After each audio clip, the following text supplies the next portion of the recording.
신바람 사연 아파트, 오늘의 사연 시작하겠습니다. 안녕하세요. 저는 얼마 전 출산한 결혼한 지 1년이 조금 넘은 아기 엄마예요. 건강한 아들을 낳고 한참 행복할 줄 알았던 시기에 저는 매일매일 공포영화를 찍는 기분이었어요.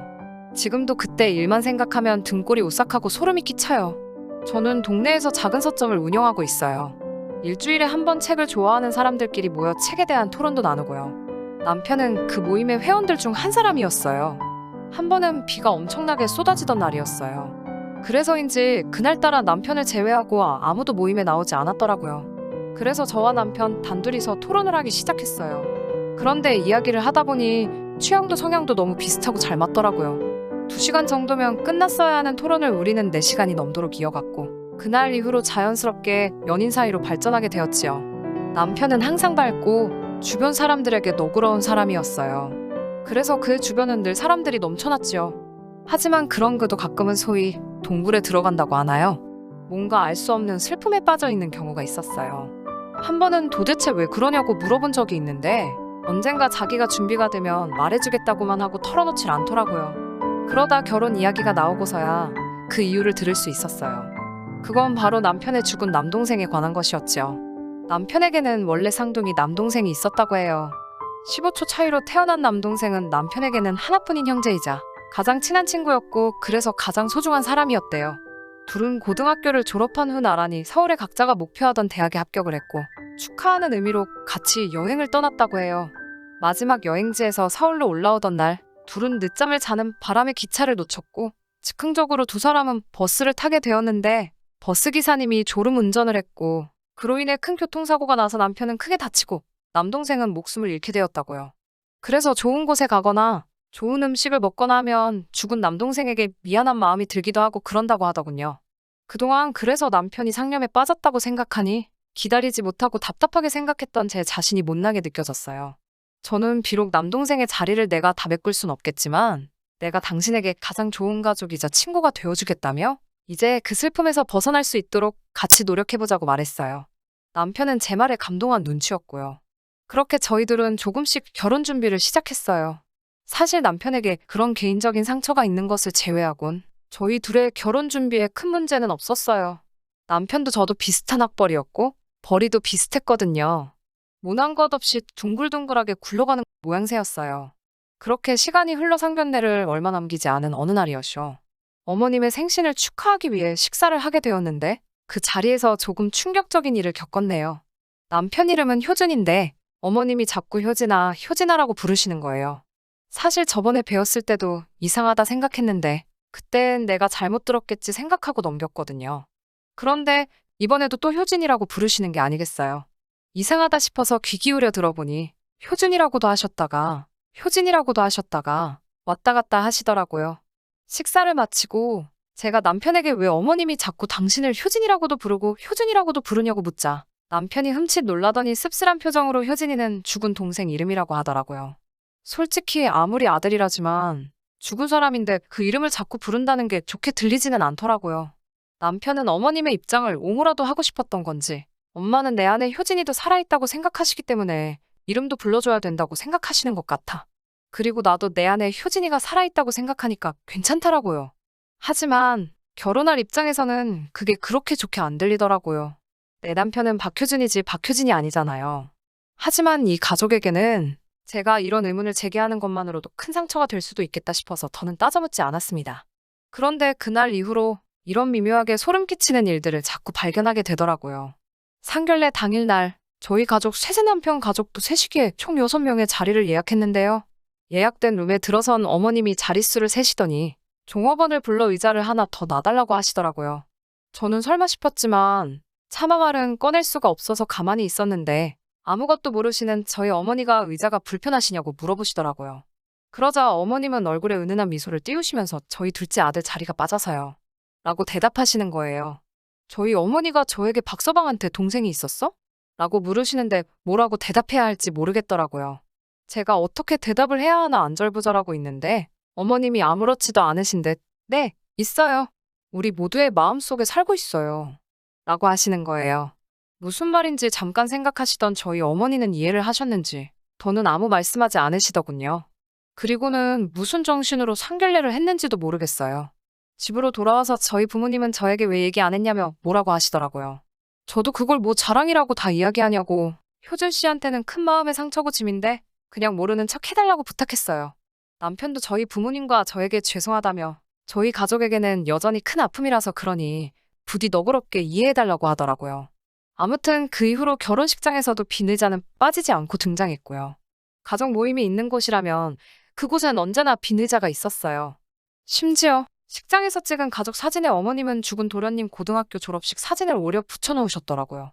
그 사진을 본 날은 저도 무섭고 소름이 끼쳐서 남편한테 제발 저것 좀 어떻게 치울 수 없냐고 울며불며 사정을 했어요. 하지만 남편은 이러지도 저러지도 못하더라고요. 그냥 당신이 조금만 더 이해하면 안 되겠냐고요. 웨딩드레스를 입은 저와 턱시도를 입은 남편, 그 앞에는 한복을 차려입은 시부모님이 계시고 그 옆에 가위로 오려 붙인 죽은 도련님이라니 지금 이 글을 쓰는 순간에도 등골이 오싹해요. 그리고 결국 남편이 어머님의 뜻을 꺾지 못했기에 그 사진은 지금도 시댁 거실에 떡하니 걸려있네요. 하지만 더욱 더 충격적인 건 이번에 제가 임신을 하면서 겪은 일이에요. 결혼 후 사실 1년 정도는 신혼을 즐길 생각이었는데 계획과 달리 아이가 빨리 생겼어요.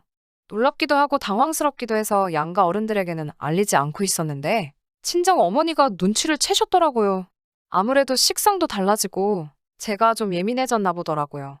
친정 부모님은 저에게 아무것도 신경 쓰지 말고 몸조리만 잘하라고 하셨어요. 그리고 얼른 시부모님께도 말씀드리라고 하셨고요. 사실 시부모님이 제가 벌써 아이가 생겼다고 하면 어떻게 생각하실지 왠지 부끄러운 생각이 들어서 더욱 말씀을 드리지 못하고 있었거든요. 저는 조심스레 전화를 드려서 제가 지금 임신 중이라고 전했어요.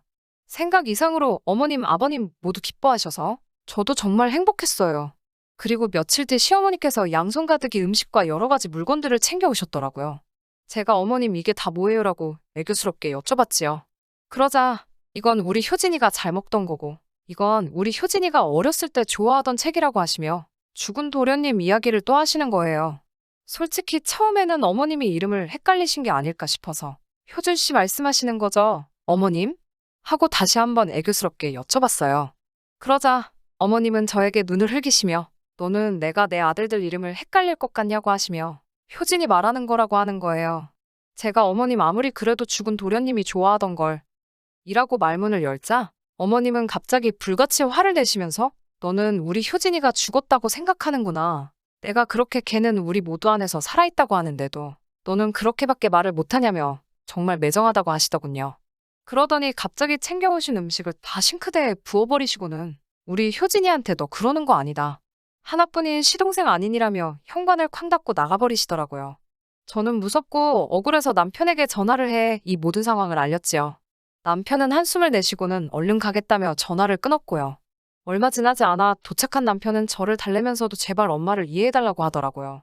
저는 남편에게 어머님도 현실을 인정하시고 받아들이셔야 한다고, 이런다고 죽은 도련님이 살아 돌아오는 게 아니라고 말했어요. 그러자 남편은 저에게 너도 그렇게까지 말할 필요는 없다면서 그건 우리가 이야기할 문제가 아니라고 선을 긋더라고요. 저도 제가 좀 지나쳤나 싶기도 해요. 사실 자식 잃은 부모의 심정을 제가 어찌 알겠나요. 하지만 자꾸 죽은 도련님을 저와 남편의 인생에 끼워 넣으려고 하시니 저도 참을 수가 없더라고요. 그리고 임신 중기에 접어들고서 아이의 성별을 알게 되었어요. 아들이더라고요. 양쪽 어른들에게도 이 기쁜 소식을 알렸지요. 어머님은 제가 아들을 가졌다는 걸 아시더니 전화기 너머로 산명이 들릴 만큼 엉엉 울고 계셨어요. 그때만 해도 저는 아들 손주를 엄청 기다리셨나 보다 생각했고요. 그날 이후로 어머님은 다시 저희 집에 자주 발걸음을 하셨어요.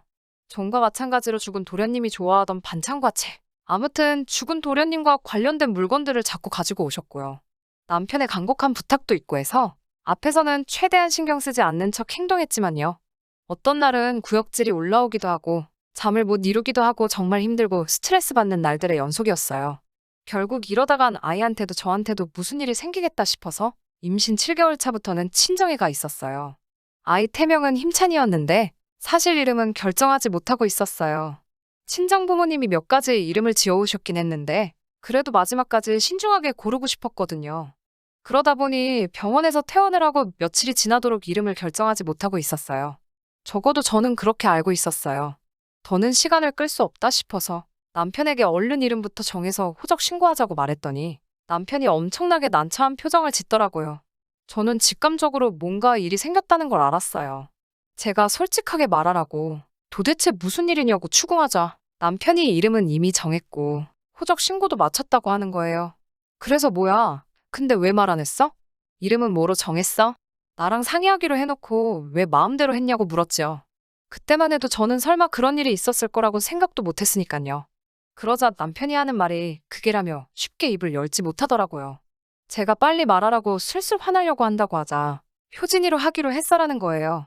저는 순간 제 귀를 의심했지요. 효진이라면 그 효진이? 자기 지금 농담하는 거지? 하나도 재미없으니까 그런 장난은 치지 말라고 제가 정색을 하며 말했어요.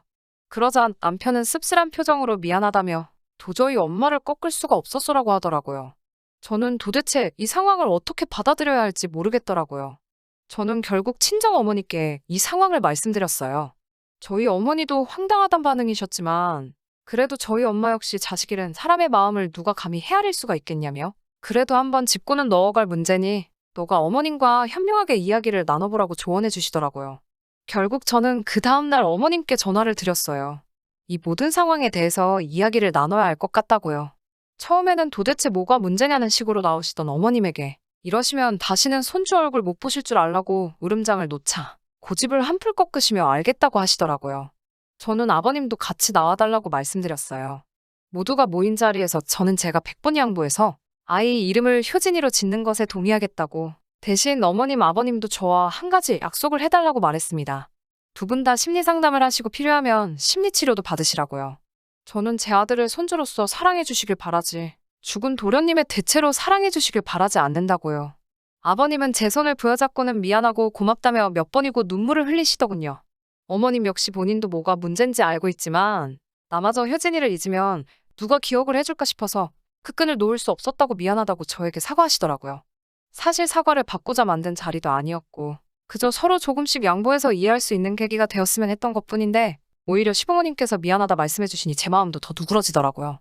저도 그리고 한 아이의 엄마가 되어서 그런지 이 아이가 내 인생에서 없어진다면 나라고 더 이성적이게 행동할 수 있을까라는 자문도 해보게 되었고요. 세상 사람들이 생각하는 사이다 결말은 아닐지도 모르지만 저희 가족은 이제 조금 더 서로를 포용하고 이해할 수 있게 된 것 같아. 적어도 저는 훨씬 편안한 마음이네요. 들어주셔서 감사하고요. 좋은 하루 되시길 바랍니다. 끝까지 들어주셔서 감사합니다. 오늘의 사연은 여기까지입니다. 구독과 좋아요, 알람 설정 부탁드리고 더 좋은 사연으로 다시 찾아뵙겠습니다. 감사합니다.